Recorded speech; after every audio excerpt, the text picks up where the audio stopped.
ఆత్మసాక్షాత్కారం భగవాన్ శ్రీ రమణ మహర్షి జీవిత చరిత్ర బోధనలు పుస్తక పఠనంలో 133-34వ పేజీ. అంతమంది ఆశ్రితుల నడుమ కూడా సంపదకు లేమికి సంబంధించిన సమస్యలను మహర్షి విజయవంతంగా పరిష్కరించారనే అనుకోవచ్చు. కానీ సృష్టిలో ఏది పరిపూర్ణం కాదు కదా. లేమి వల్ల ఆశ్రమంలో ఏ సమస్యలు ఉత్పన్నం కాలేదు అనలేము. దీనికి ఈ ఉదంతాన్ని పేర్కొనవచ్చు.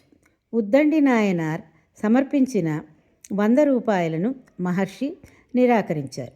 మహర్షికి ఆమోదయోగ్యమైన ఏ సత్కార్యానికైనా ఆ సొమ్ముని ఖర్చు చేయమంటూ ఆ డబ్బును శేషయ్యర్ వద్ద వదిలిపెట్టాడు నాయనార్. ఆ విధంగానే డబ్బు దానంతట అదే మహర్షిని ఆశ్రమాన్ని వరించి వచ్చేది. తనతో పాటు కొన్ని సమస్యలను తెచ్చిపెట్టేది. వీటిని మహర్షి ఛేదించారు. చూతగుహ వద్ద వారుండగా ఎంతో డబ్బు వచ్చింది. దానితో ఆశ్రితులు ఆశ్రమ భవంతిని ఎంతో వృద్ధి చేశారు.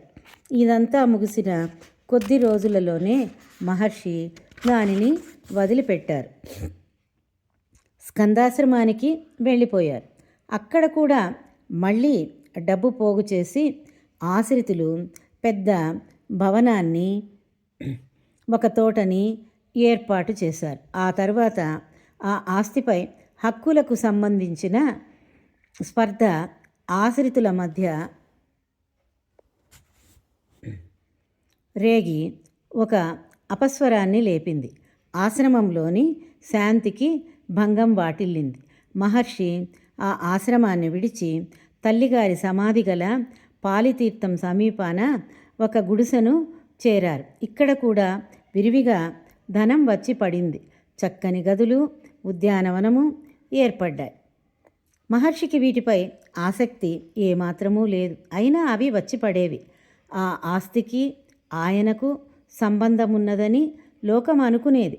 భక్తులు తమంతట తామే డబ్బును, ఆహార పదార్థాలను కానుకలుగా ఇచ్చేవారు.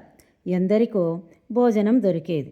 మామూలు రోజులలో కూడా 50 విస్తళ్ళు వేసేవారు. వంటకు కావలసిన సామాగ్రి ఉండడం వలన హఠాత్తుగా ఒక 6-12 మంది కానీ అతిథులు వచ్చిన భోజనం ఏర్పాట్లు కష్టమయ్యేది కాదు. ఆ మాటకొస్తే ఆ అవసరాలన్నీ తీరిన తర్వాత డబ్బు ఏమీ నిల్వ ఉండేది